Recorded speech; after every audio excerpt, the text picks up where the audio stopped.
Welcome back, grapplers. Today we're diving into the art of teaching Brazilian Jiu-Jitsu. Not just how to do it, but how to do it well. Whether you're a new assistant coach, a seasoned instructor, or just curious about what goes into running a great class, this episode is packed with insights on class design, curriculum building, belt promotion, and private lessons. Let's see what it really takes to be a great Brazilian Jiu-Jitsu instructor. Joining me today is Professor Scott. Professor, great to see you.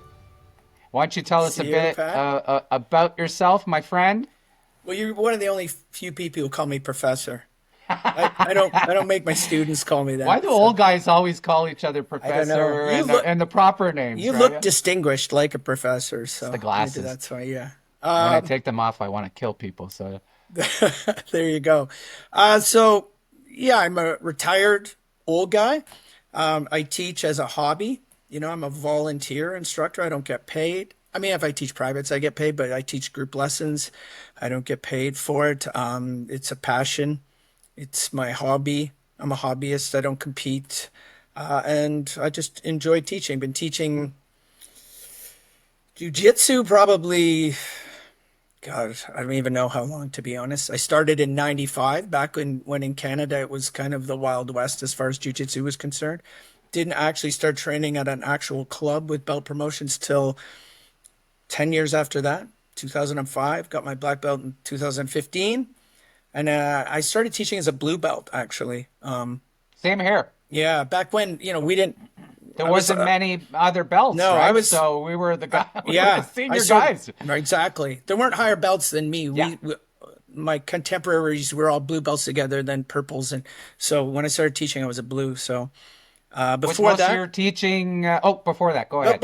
in the early '80s, I was teaching Taekwondo, black belt in Taekwondo Ah, as well. So I was in the early '80s, I was teaching that. So I had some martial arts instruction experience. I also taught at a community college for 10 years as one of my careers. So I have a fair amount of teaching experience in various physical skills. So that's my teaching background. is it mostly teaching adults? I know when we trained together, you were also involved with the really young kids, Right, right, and the adults. sure. But most of yours experiences with what? So probably all of them. So when I first started teaching, it was I started teaching adults actually first, which is Right. kind of the reverse. Usually, you give the new guy the kids class, even though it's one of the Yep, hardest classes to teach. it is. They end up getting that class. And then I sort of branched off. I've taught kids and adults and privates. And when I was at your club, I was teaching a kids class and a couple adults classes, and then privates to both adults and kids. Where I am now, I think I've gotten to the point where I've taught enough kids classes. It's a lot of work and Sure. higher energy level. And so when I came to this club, he gave me an open slate, teach whatever you want. So because Right. I'm retired, I don't have a full-time job anymore. I chose day classes. So I teach day and evening. I fill in for the other instructors, but I only teach adults now. So that's my Sure. thing. So a bit about my background from a teaching perspective. So second dan, black belt in Jiu-Jitsu. I started similar to you. I started teaching as a blue belt because there was literally only one guy in the gym back in the day that had a Hmm. purple belt. So I was one of the senior belts. I was helping with the kids program and led the Sunday class, and I was always sort of the teacher's uki. So Yes, I got a me too. different perspective for my first few years, and which kind of drove my love for teaching jiu-jitsu. I learned a lot. Yeah, it's a Being the great place to uki, start being a Nuki. Yeah. it was the perfect place to start Hmm. from first, then becoming an assistant instructor, and then Right. becoming an instructor. And then eventually, over time, I ended up opening my own academy where I taught the kids like from 4 years old all the way to higher level belts within my own academy. I wouldn't say I teach too many black belts.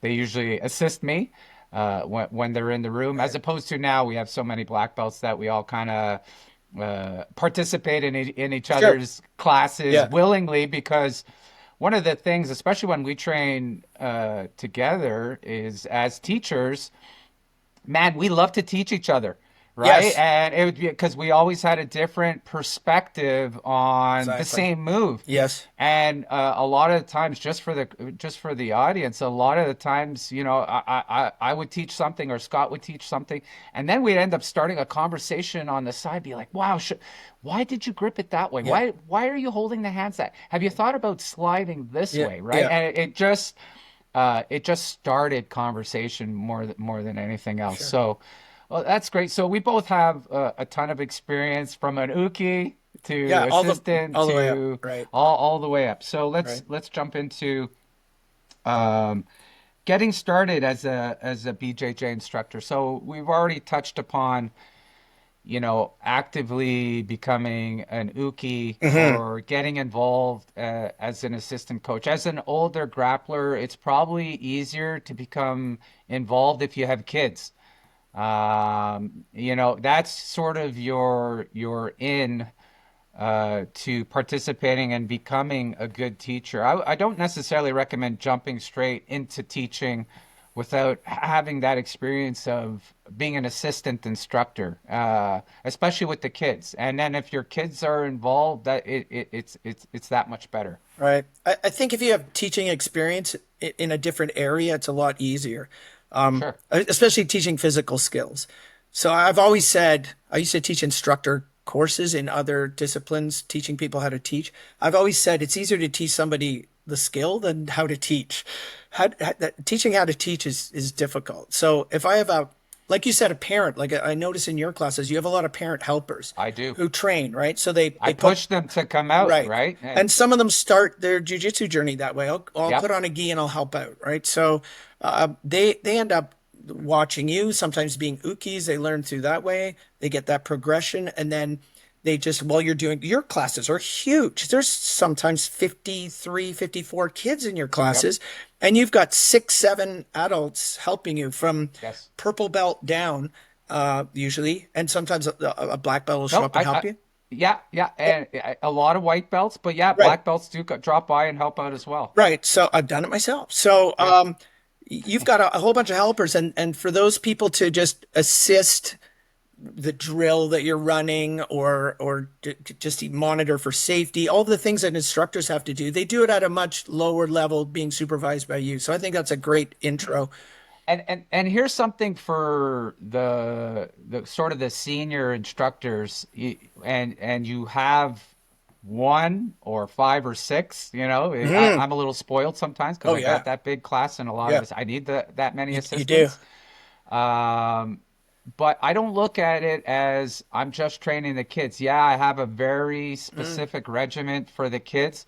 mm. I'm also training the instructors, Right. right? If I see them not doing something or not standing in the right spot or directing them, I take that time and go by, and it's a lot more jovial because we're adults and Right. having fun with it, right? And I'm just like, okay, pay attention over there, Yeah. watch the safety, Sure. teaching them, when a kid lifts another kid to go and run underneath and put your hand underneath the head just as a safety precaution, right? Safety is kind of a one of the things I don't think a lot of instructors really hone in on. And it's kind of a pet peeve of mine. You have to be really diligent with the kids and the adults, Yes. right? When you see dangerous stuff Right. happening, as an instructor, you can't be sitting on your ass and playing on your Right. phone. You got to be helping people. But for me, most importantly, I'm also making sure everyone is safe and, Right. and doing the right things, right? For sure. My pet peeve is when the way jujitsu classes are structured. It's not like there's 22 blue belts in the room who all started on the same day and they're at the same level. You have no idea who you're going to get in a class. You could have a second Right. degree black belt and a trial class person in the same class. Yep. So my pet peeve is when you get a trial class person come in and the instructor just runs the class normal. So this poor person, they're like, yeah, join in and, jump in, just do your best, try to follow along. They have no idea. So I always, if I'm not the head instructor, if I'm just there, I always take that person. I go, look, you come with me. We go into the corner and I tell them how not to get killed in the next hour, Yeah. right? Like people sit with their arms extended out on the mat and Oh, yeah. they I don't just even, yelled at my son for that right. yesterday. They don't even He know, should know better. they don't even know to not to walk on the mat in shoes. Like they don't know Yeah. anything. So I take the Or tie the belt, responsibility. right? Yeah. Yeah. I'm sort of that guy where I'll take You've the new always been. people Yeah. and they need a little, and it makes them feel more comfortable. Can you imagine walking into a jiu-jitsu gym? Like I taught, this happened to me last night. I was teaching last night. I'm at a smaller club, so I had maybe at night class, I have maybe 10, 12 students, four stripe white and up. So everybody sort of spoke the lingo and knew the safety and, all the way up to, I guess, purple was my highest in that class. And I had a young woman come in. It was her first class ever. Never trained any martial art ever. And I'm on my own. It was just me and the students. So, Right. I gave them a warm up drill they could do on their own, a timed drill, gave them the parameters, watched them out of the corner of my eye, and took this woman through basic positions and safety stuff. I'm not going to let her participate in the class unless she's got some idea of safety. But can you Yeah. imagine walking into a jiu-jitsu club and this woman is off on her summer break from university. She's whatever, 21 years old. She walks Yeah. in. There's these 6 foot tall, like 28 Yeah. year old dudes throwing each other around. Like it takes a lot of guts to walk in. Yeah. I It don't sure want to does. throw this person to the wolves, Or, the other day we're at a Muay Thai / BJJ gym. So the other half of the room is Muay Thai. This guy who's in his 50s walked in and took a trial Muay Thai class. That's got to be intimidating. There's like Yeah. monsters over there pounding the pads. And this guy comes, I give those people a lot of credit, so I don't Sure. leave them hanging. I always try to take responsibility for them. So I think that's important as an instructor. Get that safety stuff, have a spiel and give that person your spiel as they come in the door. And it's good for Absolutely. retention if you're trying to keep members. Well, and with a slightly bigger club, we do have the luxury to have that beginners class Right, as well, or a couple beginner right, classes a week, which right. you were the But, lead, and then we can yeah. focus But I'd get focus black belts on. showing up at that. Hey, people used to laugh at me at my old gym because I would show up to the fundamentals Right, class. It wasn't called the beginner class; we right. called it the That's fundamentals what we class, and called I it. showed So up yeah, until brown belt until I had yeah, my own gym. right. Because I'm a true, and we'll get into that when we talk about curriculum, but I'm Right. a Yeah, me too. huge Me believer too. in I think fundamentals and everybody how should we've go to gotten away. fundamentals class, right? I don't get Right. why they don't, right? Right. And it can't be Yeah. just the fancy moves. I, we'll get into that, but yeah. Okay.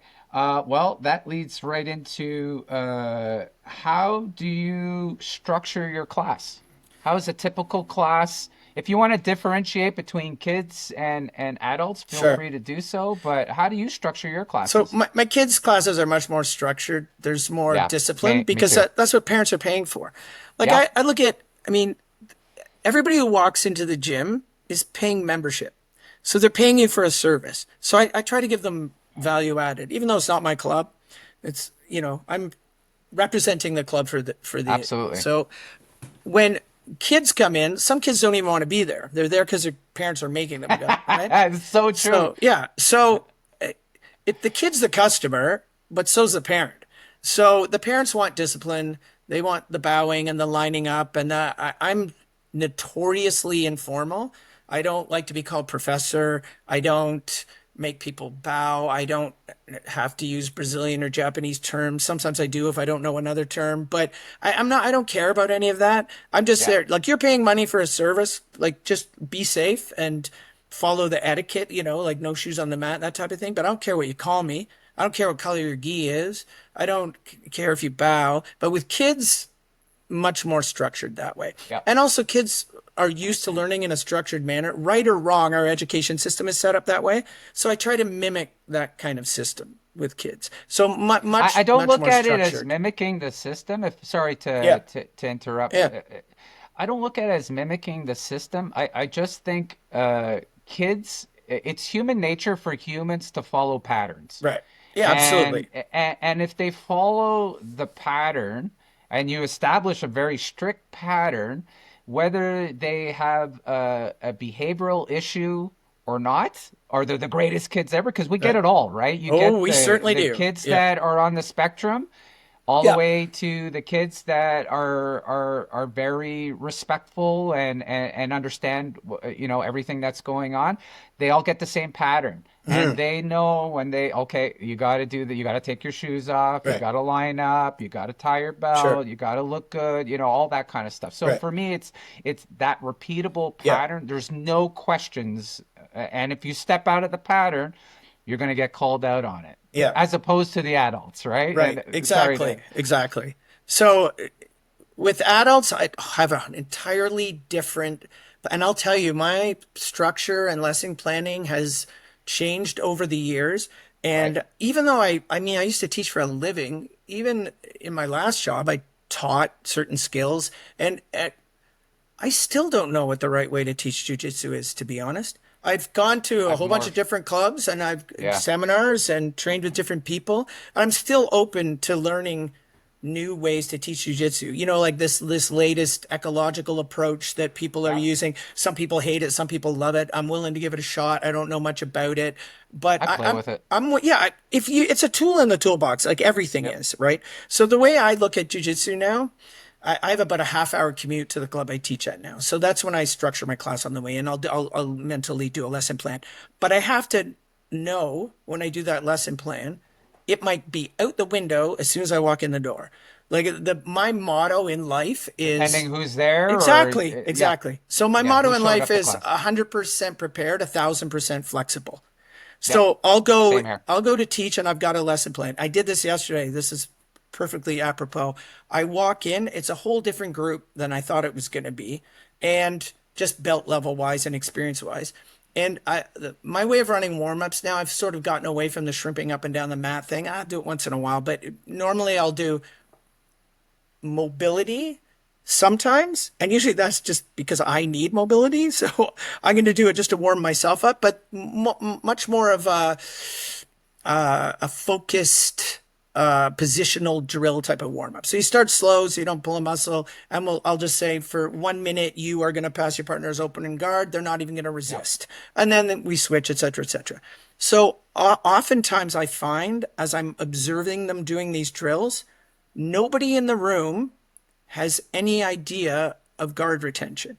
So Yep. even though I was going to do closed guard submissions, I chuck that lesson plan and I go teachable moment. I've observed that my students don't know the principles of guard retention, and I'll just on the spot, like you and I've been around long enough that if I turned my ankle in a class and you were in my class, I could say, Pat, take over, and you would Yep. jump right in and it'd be no problem. You could develop a lesson plan There's quickly. certain patterns that we keep in our mind, Right. certain class structures that we always There's can a, jump there's to always one in the back of on our this. Yeah, heads, right? we're ready to go. So Yeah. I'll turn on a dime if I see that. And I find this way of warming the class up. I'll observe them and I'll see what people need.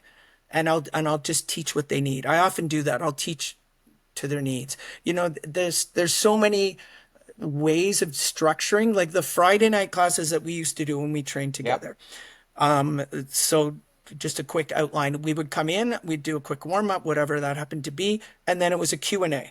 So anybody could ask a question. And you know what it's like in groups of people. When someone asks a question, usually 10 or 12 other people that have the exact same question. And we had so many black belts on Friday nights. This was a Friday night thing. There'd be 5 black belts in the room, 4 black belts in the room. Whatever black belt wanted to address a question would address it. So if they said to you, how do you knee cut pass? You would show your way. You turn to me, you go, you want to show a way? And I go, yeah, sure. So I'd show my way.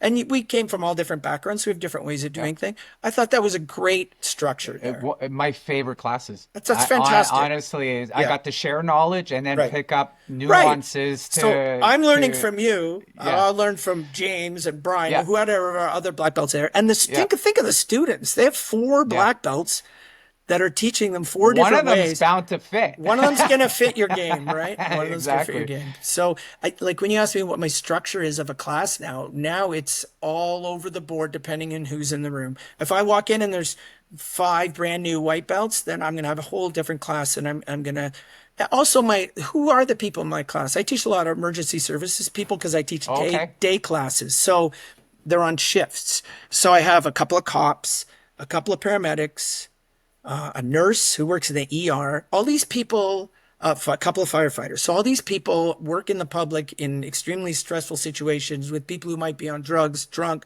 I Right. myself was in that business and had to use jujitsu several times. So it's a much more self-defense based game when And you used to those people in the room. incorporate that as part of your warm up as well, which Right. I always Right. enjoyed. So Yeah. I find that I guess that the piece of the puzzle that's lacking in most jujitsu gyms is a self-defense. Right. People tend to give that up and default to more fun and interesting things. And I'm kind of a self-defense guy. It's always been my interest. So, I'm a wrestler, so people are sick right. of me on my channel of hearing this, but I'm that sports jiu-jitsu guy, right? You Right. know, So like you and I together are perfect. yeah, And exactly. and Exactly. and you know the owner of the club that you're at now, who I trained with since he was a white belt, And as a he jiu-jitsu savant, like he's he is, just and he's a competitor, and he's he's very an high level. active competitor, I don't yeah. think I pass his guard in 10 years, to be No. honest. But Unless he let me. he's yeah, but he's not a fan of teaching self defense. He knows Right. self defense. He's Right. just not a fan of teaching it. So I will do a warm up in his class, and I'll incorporate self defense. It's sort of Yeah. my way of weaseling in the self defense. Absolutely. And I'll just do that as more, and it's And more people loved interesting. it. What's more People interesting than loved it. shrimping up Yeah. and down the room, right? I'll tell you one thing. The way I kind of structured the classes has changed dramatically over the years. It's not the same like it was the last decade. So Right. back in the day, we just run up and down the mats and do that roll down, do shrimps, do that, and Right. uh, there was always that we need to spend the first 20 minutes, half hour breaking a sweat. This was very big in my specific lineage, where Marcus Soros, when he would come down to visit us, he would try to murder us in that first half hour. So Right. the idea was get that physical fitness in, get the drilling, and then we get to the sparring at the end. That's the sort of old school traditional methodology. Right. I didn't like that, right? And I'll tell you why. So the challenge that I had with it, I liked it at the time because I was going up the rank, and I'm like, oh, this is what we do, right? There's only so many hours that we have to train. So I'll give you two perspectives. There's the kids' perspective and the adults' perspective. The kids, they're only there 2, 3 times a week. The more Right. competitive ones, maybe 4 or 5 times. Right. And I only have an hour with them. I Yes. don't have time for them to run up and down the mat. Right. Okay. Yeah, there's some key techniques that they need to focus on, Right. Right. but I'd rather incorporate that in some active drills. You can call it ecological. You can call it. I call it transitional drilling, where you're combining a bunch of drills together to work on the transition from one movement to Mm, another movement to hmm. finally get to either a sweep or get to Right. a submission. I'd rather go through that stuff over and over. So I have them run around the mat, do like literally no more than 5 minutes, 10 minutes maximum. I don't hit that 10-minute, just to get that initial warm up, all the limbs moving and that kind of stuff. Hmm. And then we get into active drilling or ecological, depending on how I feel that day or what I want to do. Then we get into the lesson. And then what I do is I reserve the last 15, 20 minutes for sparring. Well, people are saying, well, that's not enough sparring. Well, what we have done in our curriculum, I'm jumping ahead, is we have a hard day of sparring. So a particular day of the week becomes like, okay, if you're coming to class, we're warming up, we're drilling for a few minutes, and then we're sparring hard for the rest of the class.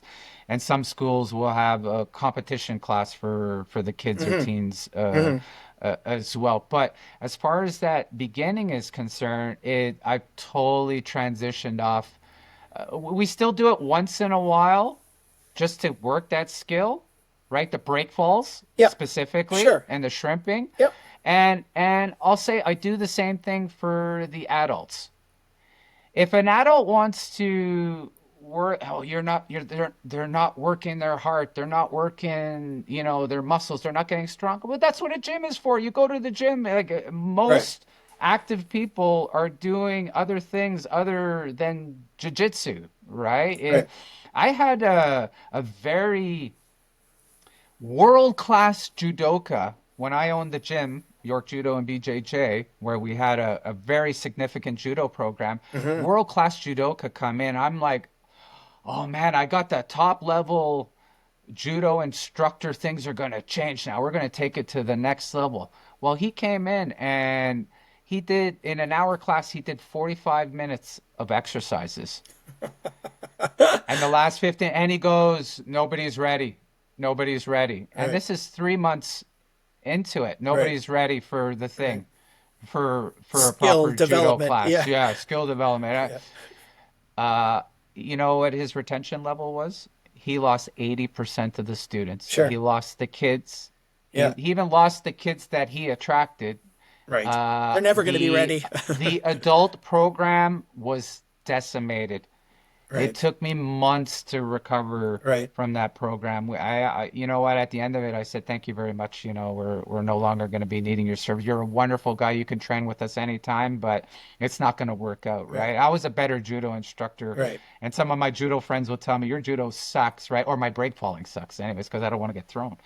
So, I mean, that goes back to what I said at the beginning. Yeah, It's easier to teach someone the skill than how to teach. So that guy, I've yeah, had lots of people in various things that I high teach level people. that are high level competitors, super good at whatever I'm teaching, but they cannot teach. And you can be the best competitor, you can be the top guy in the country, but if you can't teach, it's useless in a gym. So let's shift topics a little Okay, bit. Still on class structure and sure. that, but multiple classes. So what does a lesson plan look like for you? Do you have a lesson? I know you've already talked about being able to shift on a Right, dime, but is right. there sort of a theme that you go for, or So, what? a lesson plan is always some sort of focused warm up. Sometimes I'll do mobility, which isn't jujitsu related, but like I said, that's a selfish thing just to get me mobile. And I'll even, like you're talking about how fitness, you go to a gym for fitness, I'll crank out some push-ups at the end of it, Yes, you do. ju just to set a sort of a mood of like, we're going to work hard today. I don't spend 45 minutes getting them to do calisthenics, but I'll just wake up the group. I got a bunch of adults, they're talking to each other in the background. I'll go, okay, Listen, I'm going to let's do some interrupt. push-ups. Yeah. I'm going to interrupt. And this is a tip for the folks. There's a new methodology. Ecological is part of it Mm, as well. I forget. I apologize. I forget the gentleman's name. He kind of helps out with the B team once in a while. It's sort of that next level of training. And the way he describes it is he'll find the drills or the sequences that he wants his students to do, but he talks about heart rate. And he'll go, this is a low heart rate scenario. mm, And then he'll shift in. He goes, I want a high heart rate scenario for this one. Oh, we're closer to a tournament. Everything is high heart rate. There's no breaks. There's no talking. You're going for a high heart rate, and that kind of uh, allows you to get that real warm up, right. if you will. So I apologize for interrupting, but I Sure. wanted No to problem. throw that heart rate concept, Yeah. and I've been playing with it, and I could see that when you tell people high heart rate, Right. they really go. And to explain to believe it or not, it's easier to explain to children, but to explain to adults, high heart rate doesn't mean you're fighting. Right. It's Right. not high resistance, right? Right. It just means you're moving with Exactly. the right resistance, right? Right.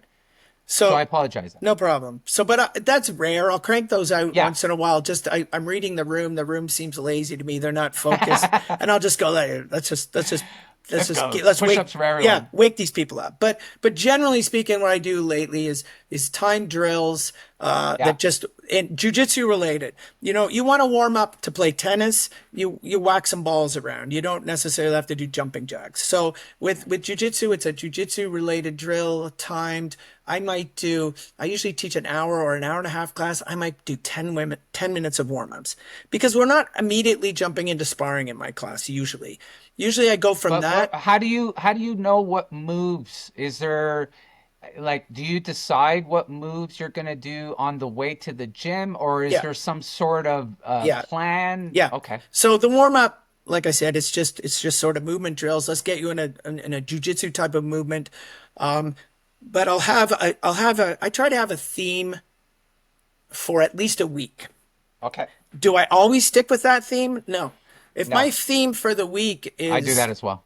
you know, foot Takedowns. entanglements or whatever, Yeah. and then I get there and I've got three new people, the Right. theme's out the window. So 100% prepared, 1,000% flexible. So like you said, on the way to the gym, I've got 30 minutes. I do a lesson plan. So I figure out what I'm going to do when I get there. When I know that I'm flexible. So if I get there and things are as expected, I'll run with my lesson plan. If not, it's just a mental lesson plan. I don't write things down anymore. But if not, I can turn on a dime and I can add or subtract things. So I usually have a theme at least for the week. I know that the instructor that teaches at night has a theme for the week, and I'll pony off of his. So if he's doing takedowns that week, I'll do takedowns that week. I teach a gi class, one of my day classes, and a no gi class the other day. So I'll do the same technique altered for no gi. Now, having said that, it depends on who shows up. That's That's the usually bottom line. that's the bottom line. That's my Yeah. fact. And because I have such small classes, sometimes I'll go to day class. I've got two people. Well, that's a semi-private. That's the best scenario in my mind is to have two students where I can show on one, the other can watch. I can demonstrate on the other, he can watch. I can work on their personal games. They get, a lot of personal attention. Sometimes I get that as my regular day class. So then I'll change my Right. whole lesson plan. I literally ask them, what do you guys want to work on? Where are you getting stuck? And I'll do a semi-private. So yes, I do have a lesson plan on the way to the gym, but probably 40% of the time I chuck it out the window and do something else when I get there. And I guess you and I have taught long enough that that's not discomforting to me. I can No. do that easily. But for other people, do you know how uncomfortable that is? The other day, I was in a class. I'm so fortunate that the new town that I moved to, my instructor that I started with at White Belt teaches at my gym. So I get to be a Nice. student and an uki sometimes. So we share teaching usually at night. We're both third degree black belts, so we shared with each other. But I was at his class the other night and he wanted to talk to me about the class. So he pointed to one of the purple belts and said, run warm ups. This poor guy's never run a warm up before. He his mind went blank. And I Oh just said yeah. to him, you've done 1,000 warm-ups. Just do one of the ones that we do with It's you. that panic, He that literally stress didn't know what to level. do. We had Yeah. to like actually start it for him. And I think, and let's include Chad as part of it. We're also talkers. We don't mind being loud right, and raise our right. voice in And the and we have gym to remember that where some that's a people don't. skill that some Yes. people don't Some don't they don't people like public speaking, no, the right? most uncomfortable thing for a large majority of the population is speaking in front of other people. So Yeah. this guy's jujitsu is great. He's a good Yeah. jujitsu Oh player, yeah, I'm but sure. we put him on the spot without really thinking. Just run warm ups. He's like, just went blank. Come Yeah. on, everybody, let's go. Yeah, it was tough. I mean, he ended up doing a good job. We sort of got Sure. him going, and Yeah. people were warmed up at the end of it. Good enough, you But know. that's good advice for the people watching this video that are just starting out. Right, Don't go with your first few minutes right, on the job, right, right? right. Really experiment. Well, You're gonna change your approach. Don't be afraid to be loud, right? right, People respond. It's like, oh, there's a loud voice. right. Fake it till I you can make tell you it, make it right? exactly. And you said at the beginning, like there's steps to becoming instructor. Start with being Right. an uki, be an assistant instructor, help with analysis and improvement, which is, after you've taught, you walk around, you watch them, and you go, that's great, but try this grip instead. That's a part of teaching that people need to learn how to do, how to watch people Right. pick out what, to give them the proper feedback, right? So, but sometimes you just get thrown into it. A funny teaching story. When I first started teaching as a blue belt, luckily I taught Taekwondo for years. I taught first aid and I taught like rock climbing. I had a bunch of teaching background, so it wasn't horrible. But I showed up for Chad's class. He's a black belt. I was a blue belt. I show up. He's late. So he's not there. So I'm like, okay, I'll run a warm up. So I'll run a warm up. No big deal. I've done it before. And then he comes in a white belt. He shows up and he's in a white belt. And I go, well, what's going on? He goes, I forgot my belt. I'm like, oh, okay. So you're wearing a white belt. Good enough. Carry on. He's just looking at me. I'm like, are we going or what? He goes, well, you're the ranking belt. You're teaching. So that's what he says to me, just on the spot right there. He says, you're Yeah, teaching. yeah, And I'm like, I had to like literally lesson plan on the spot. yeah, And yeah. so that was my introduction to the first time I taught an entire class in jiu-jitsu by Nice. myself. Yeah. Thank you so much. Yeah. That's a great story. Uh, Tell me a bit, let's talk a bit about curriculum and how to develop students, right? So we have everything from white belts to black Right. belts. Are you structured? Are you Right. flexible?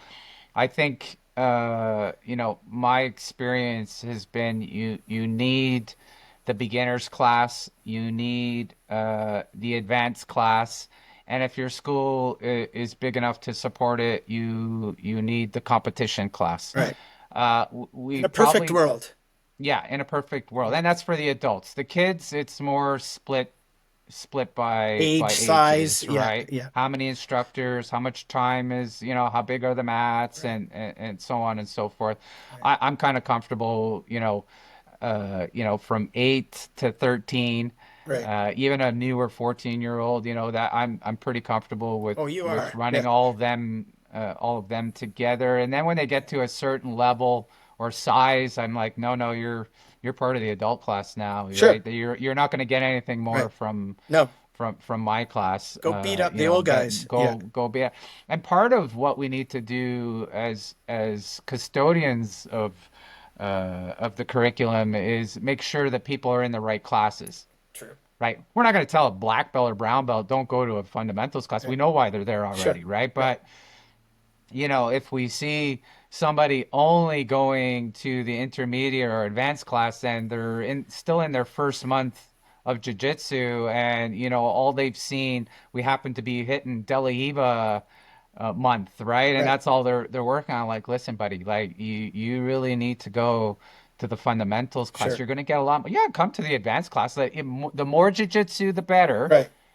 but don't skip Right. off on the fundamental stuff. So, Right. what are your thoughts as far as curriculum as a whole? I had to think about it a lot more because I owned the club, Right. Oh, yeah, right? absolutely. So Which is that was what's that was a really big deal for me because at the responsibility. same time I had to track people's progress and, Right. and and belt ranking. Right.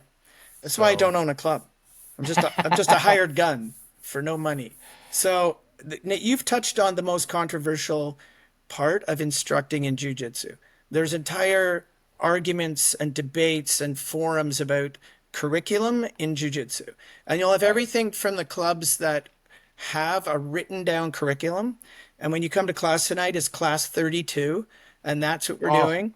So yeah. there's that. There's I have a several. note on that. I'm glad you raised that. So there's several clubs that do that. I'm not here to say that it's right or wrong because I'll say it's wrong. I know that you would have an opinion because Hate it. I know. But go ahead. I'm sorry. But so I'm even though I've taught this most of my life, I still, like I told you, I'm looking for the sweet spot. Mm, I I personally agree with you in that I don't respond well to it and I don't personally like it, but we all know there's various learning styles, and someone that's very structure oriented and is comfortable with that way likes a curriculum. They know that when they go in tonight, they're going to be doing single leg takedowns. There's people who like that. I get it. There's other people that don't. So By the way, judo is built all around that, and sure. so is taekwondo, So yeah, right? So you absolutely. you you can't progress to a yellow belt in Right. judo unless you know all the throws in the Right. curriculum, Right. and part of it is you have to demonstrate Right. all the throws. And, So that's that traditional right. And I'm side. not here to And say taekwondo yes, is like very that as similar. well, So right? I'm not here to say that's wrong or right. It just doesn't work for me personally as a learner. No. So and Yeah. everybody learns differently. So then you got to look at how you instruct and your teaching style. So Hmm. I have gone through periods where I'll have a curriculum written down and I'll try to follow it, and I always end up diverting based on my Yeah. students' needs. So I Right. finally came to realize rather than to try to stick with a structured written down curriculum, come rain or shine, react to the students' needs.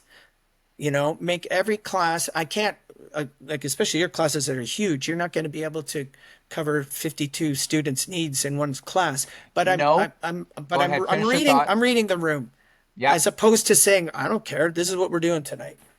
So I read the team. So I got away from doing a whole curriculum, which I tried to do, but like you said, you end up failing Right. or shifting on it. Right. I don't say failing. You shift on it Right. because you see the need changes. So Exactly. I call it themes. Right. And where Yes. because of the types of drills that we do where we're sequencing, it's very easy to see where the holes are. Exactly. Or Exactly. post tournament, right? You Right. You look saw how at they were. Yeah.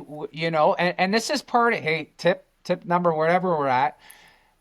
If you're an assistant coach or a teacher, go to as many tournaments as possible and watch as many matches as possible, and you will see patterns. You're Right. going to see certain patterns in how certain schools do things, and you're also going to see certain patterns in your own students and where the holes are in their game. Right. So, based on the feedback from my coaches, my assistant coaches, and my observations, I'm going to be, oh boy, the perfect one is escaping close guard. Right. We sucked, right? Right. So, I will do an extra emphasis Yes. and Right. repeating Right. of certain classes Right. to make sure that we close up that hole. Right. And so I identify themes, and It's exactly it. the theme can end up lasting a week or two. And like you said, there could be in the middle of the week, it's like, you know what, we've been doing takedowns for the last week. I noticed when everyone was doing their takedowns, they couldn't even do a side control properly.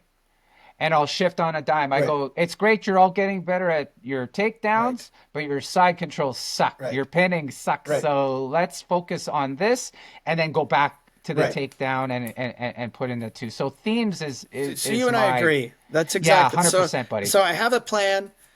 I don't have a set curriculum, so to speak. I don't know what I'm going to be teaching in August if it's only Yeah. May, but I have a theme and I'm willing to divert from that theme based on needs. And I spar with people. So Yeah. I see where they have holes. I watch other people spar. Like I'm always watching my class, watching the members. I like to walk in, read the room, see what they're doing, give them a jiu-jitsu based warm-up drill, watch how they do it and go, okay, there's so many things to teach in jiu-jitsu. There's So many. thousands of Endless. techniques and I don't know a tenth That of that's them. why So, that's why that whole concept of you come to a certain number of classes and curriculum is right, really tough for jiu-jitsu. right. It's So really tough. I There's so many understand nuances. we get criticized by other sports and other martial arts because we have such a loosey-goosey curriculum. You Yeah. could come in one day and you'll learn three footlocks, and you'll come in the next day and you'll learn escape from side control. So Yep. that's the way we all kind of came up. I did. Yep. And Yep. Same here. I'm okay. You're okay. The other thing is there's different people at every class. So if Yeah. you gave me the same 10 people and they came every Monday, Wednesday, Friday, I could have a set curriculum. I know they're all showing up Monday. They're all going to be back Wednesday. So they did what I did Monday. And they're Yep. all, I have a 2 day, I teach Tuesdays and Thursdays, and then I'll cover for Chad usually one night a week, but sometimes Yep. two. So I have the same, I have Tuesday. The people who show up Thursday could be totally different people than I had Thursday. So I might just repeat the class I did on Tuesday because Right. these people haven't seen it. So, Right. but if I have a curriculum where I go, okay, Tuesday we're going to do single leg takedown to side control, and then we're going to continue from side control to whatever, Americana, whatever. I've got this plan, and it's going to go over 2 days. Well, the people who show up on Thursday weren't there on Tuesday. They didn't get to do the first part. Right. So it never works. People do not train every single day, every single class. There's the odd person that does, but usually it's a hodgepodge of new people. And For adults, I yeah, completely agree. At least for the kids, it's pretty steady because it again, is. It parents are is. like, It I've is. chosen those days. They're Right. gonna do that activity at that Right. time, So I agree. So, It's a little bit easier with but for kids. adults, It's it's hit all or over the miss. board. It's all It's over hit the or miss. board. And Yeah, and I which is the part of the right. nature, right? And I personally, I teach the way, I guess my default way of teaching is the way I learn. And then I'm willing to branch out. If you don't learn the way I learn, I know the different domains of learning and I can switch. But I'll start out with my way, which is more of a principle based learning, concept based learning. I'm not a Right, huge 11 step armbar guy. right, right, right. Step one to two, step three. I'm more like, this is what we need to do. We need to, You need isolate to their get from shoulder point and A to point extend their B. arm. Yeah, Yeah, exactly. Here's how things break. This is a Yeah. lever. This is a fulcrum. If you're going to break a stick, here's how you do it, right? So my greatest breakthroughs in jiu-jitsu have been come when I have a dilemma that's bothered me for a long time and frustrated me, and somebody like you gives me a concept, Right. So whatever that concept happens to be, Sure. it's instead of saying to me, like let's say I'm getting crushed under half guard. They're cross facing me, they're flattening me out. And you say to me, underhook them and ball up, and get close to their hips. Now they can't flatten you out. Now you've got a base you're safe. You've got a minute to rest and figure out where to go. So I've developed a teaching, I guess, playbook that it starts. If you're new, I teach you how to survive. So my big Mm-hmm. thing is have a safe spot from every lousy spot. You're under mount. You're new. You're Yep. going to be under mount. How to survive. Not how to escape and submit somebody, how to survive mount, how to survive Yep. bottom side control, how to survive someone's got your back, etc., etc. So I make sure, even like I'll be teaching a class and people are getting destroyed from side control. Like, why are you giving him the cross face? Why are you lying flat on your back and he's past your guard and you just give up and give him whatever he wants? So I'll recognize that in the warm ups and I'll jump on that. So I don't do a set curriculum anymore. I Yeah. understand that jujitsu's piecemeal. I'm going to get piecemeal people coming to my class, and I'll have a theme that's anywhere from that class to a month, and it depends on. I try to be reactionary in my teaching as opposed to 100% planned and not flexible.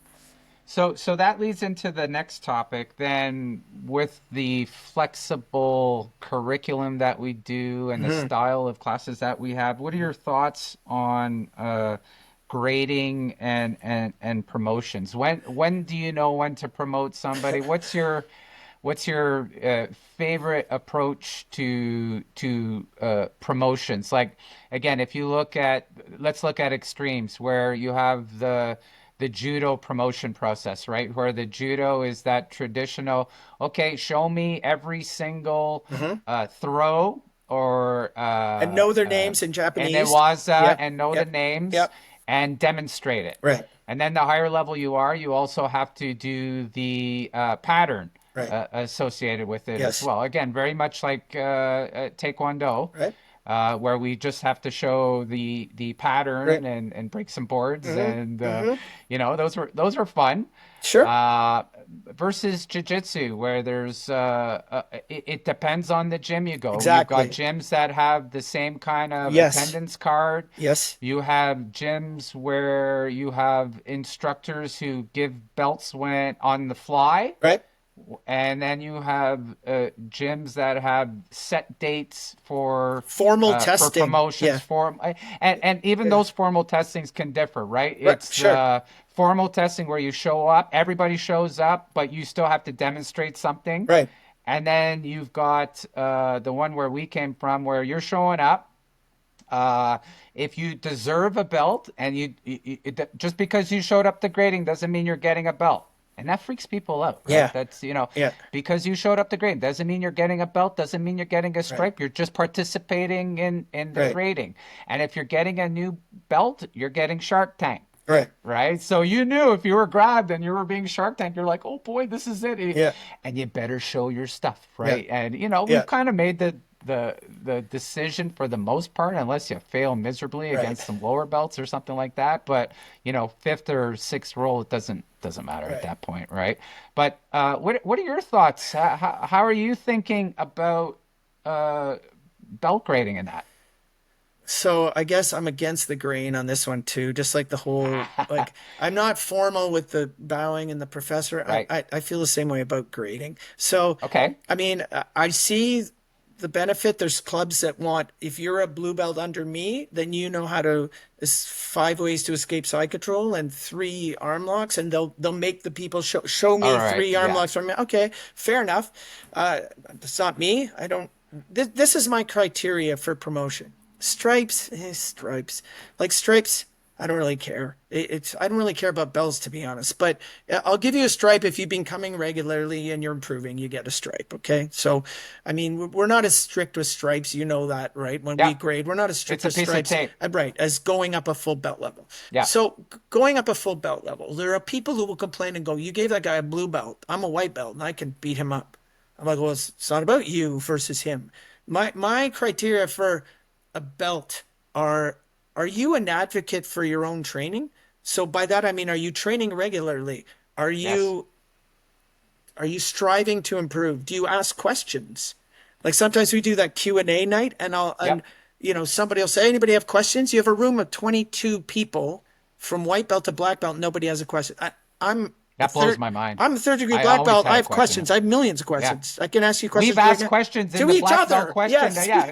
Yeah. So if no one No one has else a question? Hey, I got one. if no one has a question, I always have a question. So that amazes me that there's no questions. So do you have questions? Do you like I can hear guys talking about instructionals. Like Yeah. I've been watching, Brian Glick and he does this. And I'm like, oh, that guy's an advocate for his own training. He's out there Yeah. researching things. That's great. So there's certain people that you and Hopefully I, they're watching my well, videos.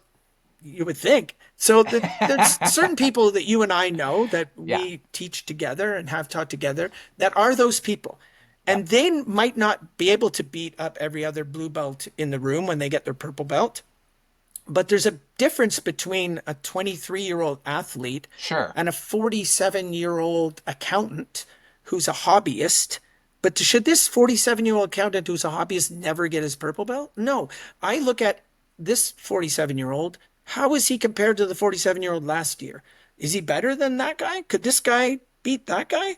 And has he improved? Is he an advocate? Is he regular? Like consistency is important. I Yep. just recently did not promote my own son because he took off for a summer job Yeah. and took 4 months off and didn't train.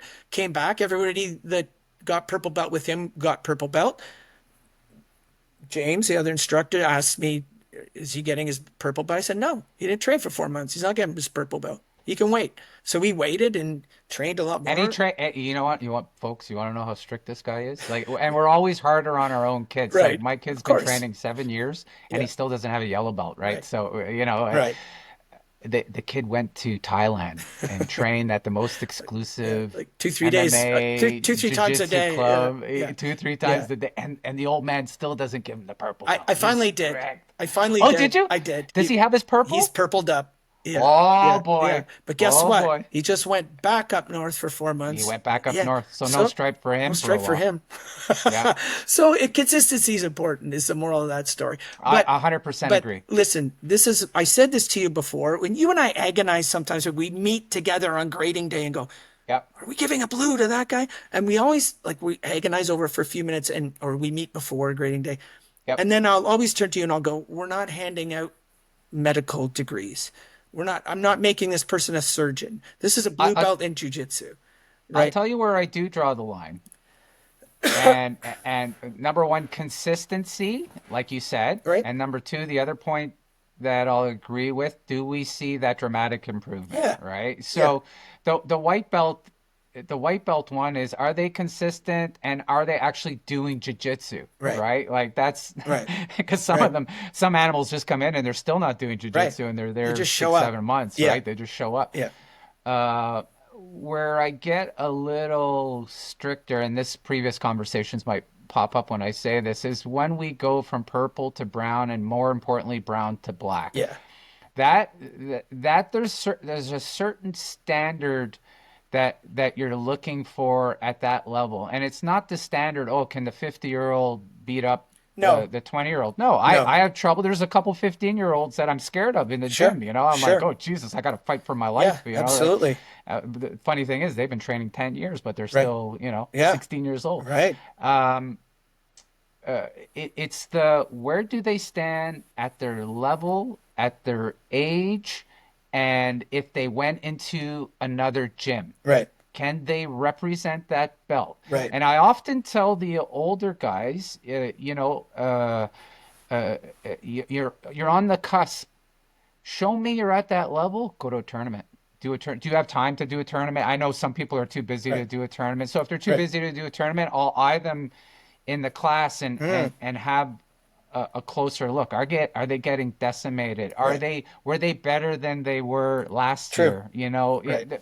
again, there's a lot of things we need to consider, but brown and black, that's where Right. I get a lot pickier. And Definitely. you and I have held a lot of people Yeah. back. Before that, it's like, are you doing jiu-jitsu and do you Right. understand? Do you have a game? Right. Right? And to Right. Are me, you getting to developing your game? purple, Yeah.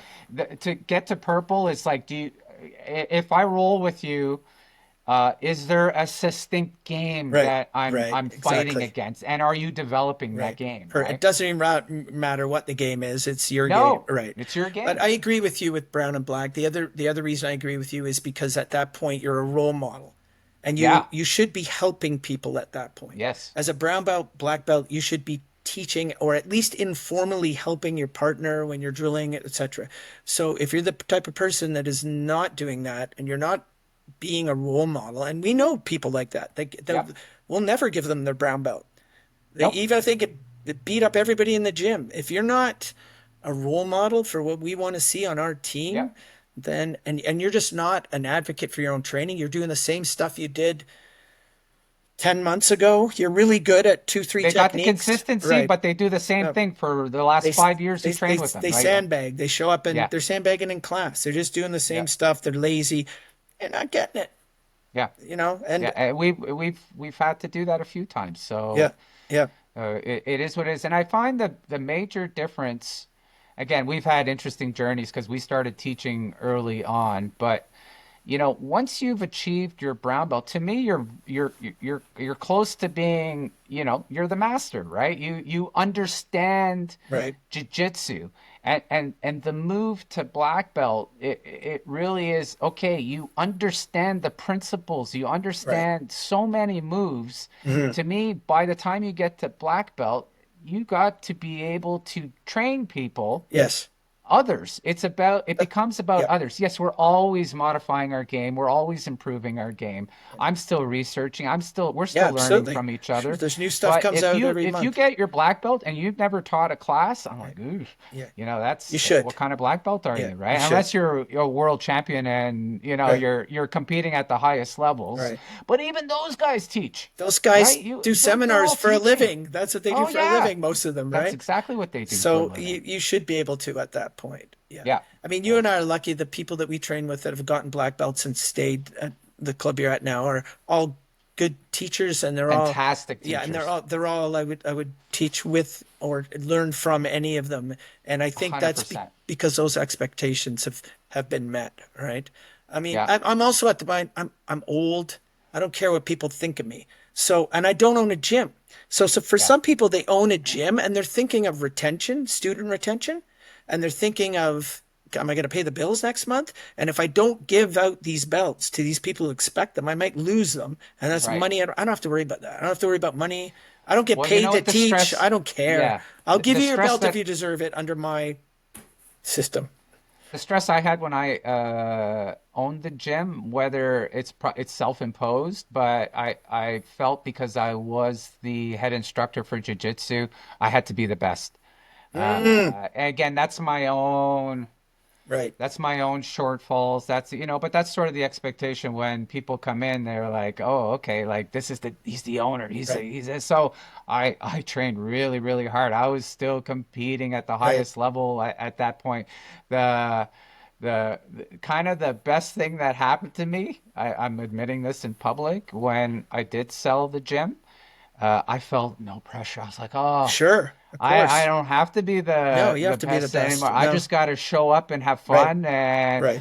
my jiu-jitsu's gotten better because of that, right? Sure. You can Because relax and now I'm trying new things, and right. I'm doing different stuff, and I'm Right. still competing now and then, Hmm. and I'm having, although I loved the experience of owning a gym, I wouldn't trade it for the world. It was like bucket list, ding, Yeah. get done Yeah. kind of thing. But I'm enjoying my journey now as Yeah. an older grappler where I can focus on different things. But let's keep the show rolling here. Sure. Next topic is thoughts on private lessons and teaching privates. Hmm. What are your thoughts? I know you have more experience than I do. I'll give you my opinion after yours, Uh, but I go ahead. What they're are you my thinking? favorites. Privates are Yeah, my I favorites. know you love them. So actually, my Favorites from teaching or yeah, favorites from everyone should do them? teaching. Okay, Not okay. everybody has the financial means to do them. They're expensive. Right. And I tell people you can get a mini private at a decent gym anytime you want. Go up to a higher belt, doesn't have to be a Yep. black belt, someone that you respect, you've seen them helping other people, and ask them to help you with something. So when someone like you're like me, if someone comes up to me and I'm sitting there chatting on the side of the gym and we're doing 5 minute sparring rounds and they say, "Oh, Professor Pat, can you show me that ankle lock that you do?" You will say absolutely, and you will go and I show it drop to them. everything Right, and and I absolutely will give do them it. what they want. Yeah, Yep. doesn't matter who it is. So you're getting a 5 minute private right there for free. So Yep. if you do this consistently, first of all, you're showing us that you're an advocate for your own training, you're interested, and you're asking Yep. questions. Second, you're getting free privates. Yep. So I do with adults, I do an hour private. I'm nobody, so I don't charge a lot of money. I just been doing this a long time and teaching a long time. So I love to teach semi privates the best. I always tell people you're going to cut your, let's say it's $100 an hour. It's going to cost you $50 an hour if you bring a friend. I don't charge more if you bring two people. And I get to show you It's get more to fun to do that for it's me more too, to fun be honest. and Yeah. I get if I'm showing you a rear naked choke, I'm behind you showing you. It's hard for you to You're not tell going to what's see it. going on. It's a lot Yeah. easier if you have someone to see it on and then I do it on them. It just Yep. makes more sense semi-private. But having said that, Yeah. most Especially people for kids too. right. I always tell parents just bring both your kids or bring a friend Yep. from the class. Bring a friend. I'm not Yep. going to charge more money. It's more economical. You'll get more clients that way. But anyway, having said that, if I have a private, I always try to analysis and improvement, what they used to call detection and correction, and then they changed it because it's too negative. It's when you watch the person's game and then you decide what they need help on, right? So a huge part of teaching any physical skill. Excuse me. So I will make sure that I watch that person. I'll roll with them. If they say I don't know what I want to work on, I'll roll with them and I'll decide what they need to work on. But most people who come to me with privates have things they want to work on. I'm getting Right. my guard pass. I have no takedowns, whatever it happens to be, and we'll focus on that. And I love doing it because you see very rapid improvement. And with them, you can do a set curriculum because you get the same person every week, and you progress slowly up through the curriculum. So if I Right. have let's say I have a brand new person who's got a lot of money, not a lot of time, they can't go to a lot of group classes. We'll all walk them through the stay safe under this position, stay safe. I'll get them self defense and staying safe right off the bat to get them some basics. And then I can run them up the curriculum because they're just doing it with me. Do I think privates are the only thing you should do? No. I know some people that have not a lot of time and a considerable amount of money and they only do privates. Right. So they get a lot of personal attention, but they spar with one person. Yeah. So I've often brought I people find a lot in. of high profile people kind of do that, Right. right? High Where they profile don't people. want, Yeah. Or they rich don't people. want to necessarily rich Right. people. So if I have that situation, Sometimes you'll get a doctor or something like yes. that that are very sensitive and don't want to get hurt, so Right. want very controlled Right. So classes. that's fine. And it depends on what you want out of it. And I Yep. can pretend to be a spazzy white belt and I can pretend to Sure. be a strong blue belt. Safely. But I'm like a scrawny 63-year-old man. You're going to get Yep. what you get. Like I can't be 240 pounds. So Yep. sometimes with their permission, I will bring in a guest uki. And I used to use my son a lot for this. I would bring in like the young athletic blue belt and Yep. then you'd spar with him and that way I could watch too. So I love privates in that I think I'm at my best teaching privates because I'm creating a lesson for one person only. I'm only focusing on them. All the analysis and improvement is for that person. It's custom tailored to their needs. And I see the fastest improvement with private students. I agree with you from a student perspective. I hate teaching privates. Why?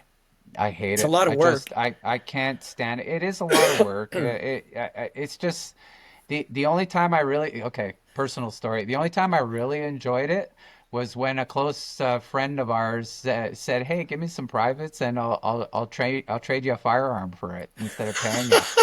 I never, first of all, it was a win-win. I'm with a very, very close friend Yes. so that I can just shoot the shit with Yes. as we're rolling, Right. but then I focus because I have a little more care because it's a very close friend of Sure. mine. And number two, the end result is I got a freaking cool firearm Yes. on Yes. time. I go, this Right. is the best deal ever. So I Yeah. was like Yeah. incentivized. It's not necessarily cash all the time Right. Right. that no, Okay. but I hear you. they Why don't you spend it. like them? It's just too much work, It is. It's a lot especially of with work. the kids. I don't like the one-on-one, right? Because they don't observe the moves. I like to see them do the move. I like It's them challenging. Yeah. to see me do the Mm-hmm. move, Mm-hmm. right? And I really like the part of teaching of sitting back and observing and analyzing and working my skill on analyzing what's going on, what can make a difference. Give a suggestion, and then I do it for kids. Like it's like a massive experiment for me, and it never changes. That's what keeps it fresh for me. I'm like, I give them a little piece of information, and then I watch what changes. Mm-hmm. Like, oh, okay, that's interesting. I'm gonna keep that the way I explain that for the Right. bigger classes, right? Right. But it just ended up being too time consuming for Right. me, and it wasn't something I particularly enjoy. Right. I think it's to each his own. Sure. At, Absolutely. at, at the We end of we the day, both know now, black belts who don't teach privates. They don't like them. no, Well, that's how I no, started no, teaching privates. A yeah. black belt said, "I don't like doing them. Do you want to do I them?" And threw I a said, bunch of "Sure." kids your way. They Yeah. keep Absolutely. asking me. I'm like, no, Yeah. no, Professor Yeah. Scott's amazing, right? And you have the patience. You had the patience to do it, Yeah. which And I had the not time. only, I had the yeah, time. Right. So. yeah. And Yeah. I much rather I've done my classes, and I much rather go home and hang out with the kids and play video games, Right. right? Like that's Right. Right. that hasn't changed. I don't Right. care how old I am. Yeah. I want to go play video games when I'm done. Um, how do you keep current as a coach? Like, do you do anything specific to stay on top of things? So I make sure recently moved about an hour and a half away from you guys, and I make sure I come back at least once a month to train with you guys. And there's 5 or 6 black belts in a Friday class. So, and you guys get visitors, and so Yep. I'll come back and train with you guys because at my club, I have Chad who teaches and I learn from him. So I'm lucky I get to train with my instructor, so I learn from him. But I break out of that box and I come and still maintain that connection with you guys and I train with you guys. So I'm always learning from you guys. So I do that. I also go to seminars still. So I enjoy going to a seminar, picking something up, especially if it's a well-known person that I respect in the business, so to speak. And I'm an instructional guy. I think instructionals are best if you speak the language of jiu-jitsu. And, at our level, we speak the language and we're not learning from the ground up. So I can get an instructional and fast forward through something that I'm interested in and watch that person do it. I mean, as you and I know, there's new guards and new passes and Oh, new it techniques. changes all the It's time. the only martial art that welcomes innovation. If you're Yep. taking certain types of karate, you're blocking the same way they did in the 1800s.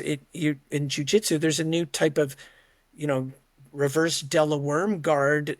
Like, there's all new stuff constantly that Yep. piques my interest. So, I mean, I don't have the same goals I did in my 30s. Now that I'm mostly an instructor, but I like to keep my game current, and I like to be able to answer questions and play with. There's certain things my body won't do anymore, certain guards I won't play anymore just because of past injuries and limited mobility, but I like to be able to understand them and answer people's questions if I can. So I would say instructionals at YouTube is a phenomenal Yep. resource if you speak the language of jiu-jitsu. And instructionals and seminars and training with you guys for sure. So I'm spoiled, right? You were spoiled. Right. So we our head instructor here again Yeah. is right in tune with all the latest techniques at the Right. highest levels And he of goes and trains jiu-jitsu. with world-class people. Yeah. And he goes and Yeah. trains all over the place, high Mhm. level people. And as far as competitive jiu-jitsu is concerned, gi and no gi, Right. he's my go-to resource, Me too. right? Yeah. On a obviously loving jiu-jitsu. There's a reason why we're black belts. We just love jiu-jitsu. I'm passionate about it. I watch a lot of matches, whether Mm, it's my own students competing and watching others compete. I watch a lot of jiu-jitsu. I watch B team. I watch people roll. I'm constantly I switch from watching the news on YouTube straight to the latest rolls, straight to Flow Grappling for the latest competition and watching all my favorite guys. And I pick on certain individuals and I study their game. And why am I studying their game? For me, for right. my personal Perfect. game, Because because they I'm align trying with to your, right, I'm right, improving my game. It's evolving, right. right? So if I can pick up Always.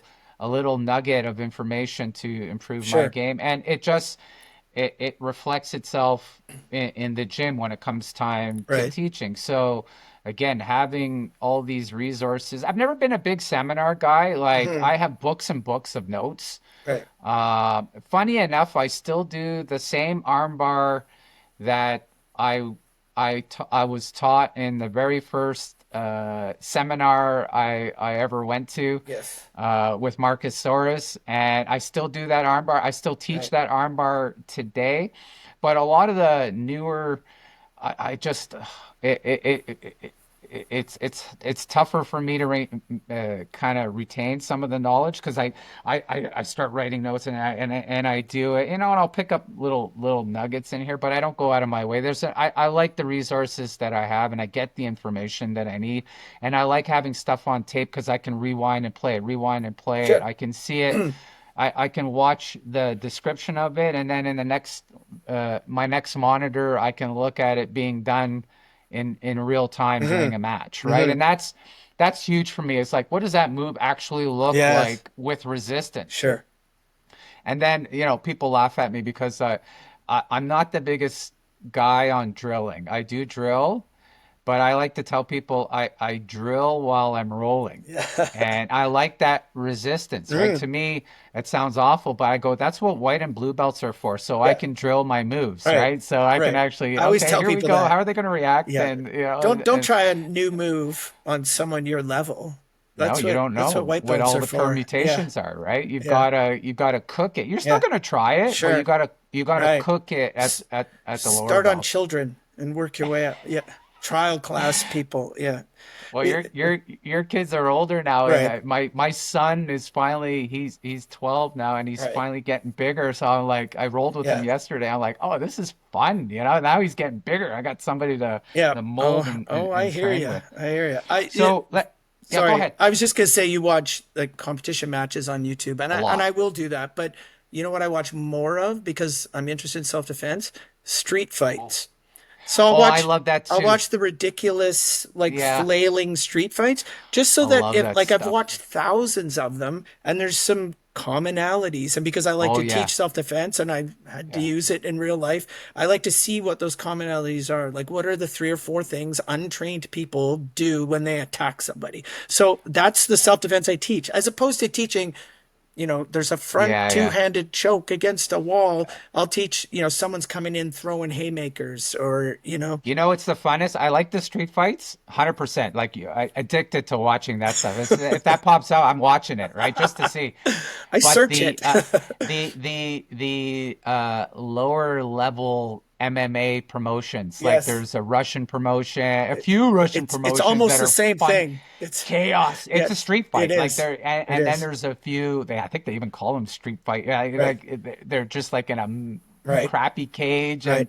and you learn so much Right.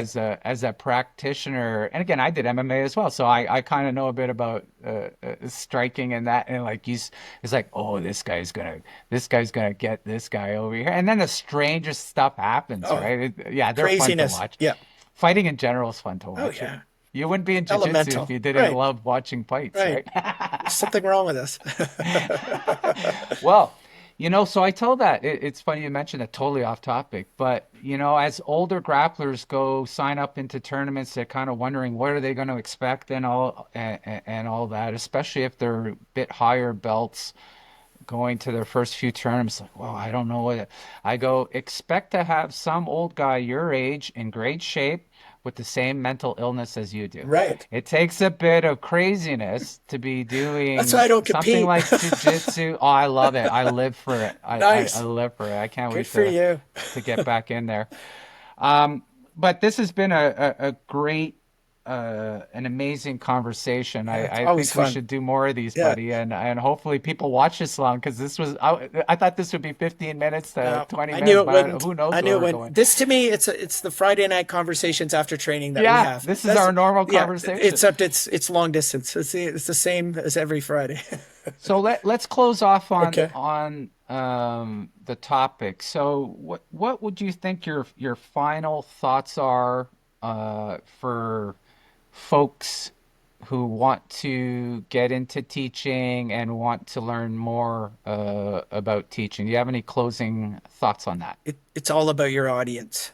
So you got to figure out who you're teaching for and what is the best use of your instructional ability for them. Don't think about you, think about them. What does this person need from me right now, right here today? They'll help. Sometimes I just have a discussion with them about breathing.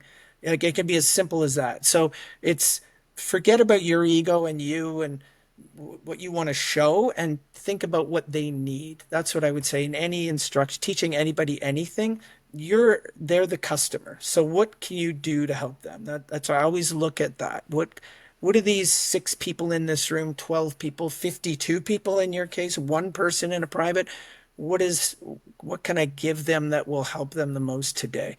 So I always try to think of it that way because there's so much controversy about how to teach jujitsu. And I Sure. and I think if you're sincere about helping people learn jujitsu, I think it's going to go okay, no matter what curriculum you use or what style you use. If you're sincere about it and you're doing your best to give them your knowledge, then that's what it is. Always look to the learner first. I completely agree. I don't think people realize how fulfilling it is to actually see people transform, whether they're children or Right, adults, transform right, into jiu-jitsu practitioners, right. and you can see their body morph and Just the look on their their face. personality and attitude, the confidence that comes Right. with training jiu-jitsu. I would say if you're a practitioner and thinking about teaching, or you have a child that started jujitsu, I you got to just jump right into it. Talk to the head instructor and say, "Hey, I want to help out. Can I be an assistant instructor here?" And that's the best way to start. But I'll add a caveat to that. Once you start, you're going to be intimidated. So many times I had parents just standing still. I expect them to kind of stand still and freeze for the first Mm-hmm. week or so. Mm-hmm. Okay, there's always that intimidation. It's like, oh boy, what do I say? Am I going to say the Right. right thing? Who cares if you say the right thing? Say Right. something, right? Right. Like you're responsible for safety and you're responsible for helping out as many people as possible. And the you're not okay. Here's a truth bomb. You're not useful to me if you're going to stand on the side and just talk to the other instructors. Right. You're not helping me. Get No, off the you're mat, right? hindering I know me. that's a Yeah, harsh thing that's to say, true. but not only are you not helping the students, now you're distracting another teacher who Right. should be helping Exactly. the students. So get out there. Right. Whatever words you have, they will be helpful because it's Right. some words because you've obviously noticed that they're doing something wrong. Right. Even if you mess up, don't worry about it. Right. Just get out there and help people. And I'm telling you, it's just like learning and training jiu-jitsu. You're going to get better at it. And I think you'll guarantee this as well. You will become a better Yes. jiu-jitsu practitioner 100%. by Yeah. teaching Right. jiu-jitsu. Right. Because you're going through the fundamentals, you're breaking things down, you're analyzing other people's games. It just makes your game better.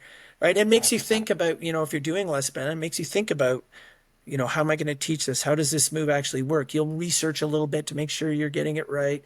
And you'll agree with me, I know, there's nothing better than having someone come up to you in a class and going, I just used that tweak you showed Oh, I me on love the that. American, and it worked. Like I just submitted. I've never submitted that guy ever, and they did it on your move. I love it. That's the best That feeling. is It's the best I can't feeling. express Right. how satisfying that is when someone says that. It's It doesn't great. matter how old they are. You can have Yep. a 5-year-old Yep. or a 60-year-old. Yeah. 55-year-old, Mission and accomplished. it's Right. like done. I Mission did it. accomplished. Okay. Yeah. And you want to help even more. I It's the find best. that just gets me even more Right. motivated. Even better is when they use your move on you. I have Oh, students that do my move on me. I'm like, you're doing my move on me. This is great, I but lousy. Yeah.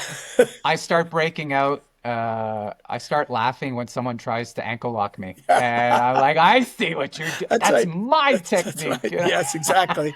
And if it works on me, even better. Even Yeah, better, even better. that's it. Uh, well, My, thank yeah, you, Professor. This has been an excellent. Well, I enjoyed it. Let's hope the people enjoy it. Hey, there's a ton of info here, and if people have made it this far, that means they're interested right, in teaching. right. They can always come back and jump. I'm going to section things off so they can always come back to certain I'd sections. edit this down to Uh, like 20 minutes. no, it's impossible. There's too much good information. No, it's too good, right? So, Always fun I talking to you. thank you so much, Yes, sir. Professor. Thanks for having me. All right, Don't call everyone. me professor. Scott. All right. See you, We'll talk Pat. to you in a bit. Thanks, buddy. All right, We'll folks. train Thank soon. you so much. Yeah, for sure. Thank you so much, folks. Do us a favor, like and subscribe. It helps the channel, and hope you guys come back and have a great day. Cool. Thanks, Nice. man.